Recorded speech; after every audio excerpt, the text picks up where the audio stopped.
রাঙ্গুনিয়া কোদালায় গণসংযোগ ও পথসভায় হুম্মাম কাদের চৌধুরীর গত ১৬ বছরের অত্যাচার নির্যাতন মানুষ মাফ করলেও আল্লাহ করবেন না।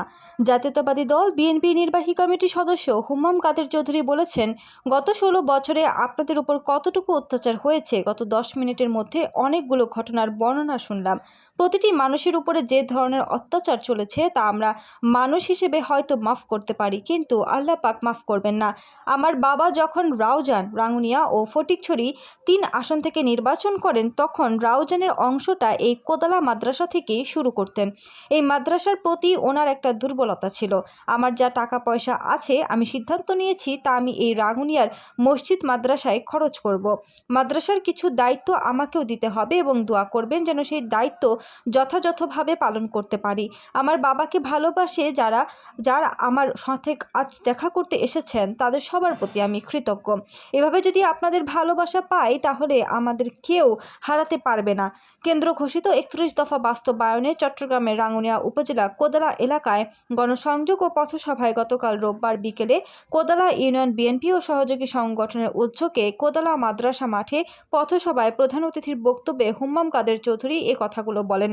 আয়োজিত পথসভায় মোহাম্মদ শামসুল আলমের সভাপতিত্বে ও উত্তর জেলা বিএনপি সদস্য অধ্যাপক মহসিনের সঞ্চালনায় উপস্থিত ছিলেন উত্তর জেলা বিএনপি সদস্য মোহাম্মদ শওকত আলী নূর, জাহাঙ্গীর আলম চৌধুরী চেয়ারম্যান, উপজেলা বিএনপি যুগ্ম আহ্বায়ক হাজী ইলিয়াস শিকদার মাহবুব, ওসমান গনি, বাবুল মাস্টার, মুজিব, ইউসুফ শিকদার, হায়দার চৌধুরী, চট্টগ্রাম উত্তর জেলা যুবদলের সিনিয়র সহসভাপতি ইউসুফ চৌধুরী, বেলাল উদ্দিন, আবুল হাশিম, ওয়াকিল আহমেদ, মসিউদ্দুল্লাহ নসু, জাহাঙ্গীর এলাহি, ইউনুস মনি, হাফেজ সেলিম, ফয়জুল্লাহ, মাসুদ চৌধুরী, আনসার উদ্দিন, হেলাল আহমেদ, বক্কর, কামাল আহমেদ, সাইফু, আবদুল্লাহ, মোহাম্মদ ইদ্রিস, আব্দুল জব্বার, খোকা, নাসির, ওসমান, শহীদুল্লাহ প্রমুখ।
নেতা ঘুরে বলো আসতে কেন বাক্যে যত তাহলেই হবে এক সুরে এক তালে সবাই বলে এক সুরে আরো জুড়ে বিস্কুটের মাটি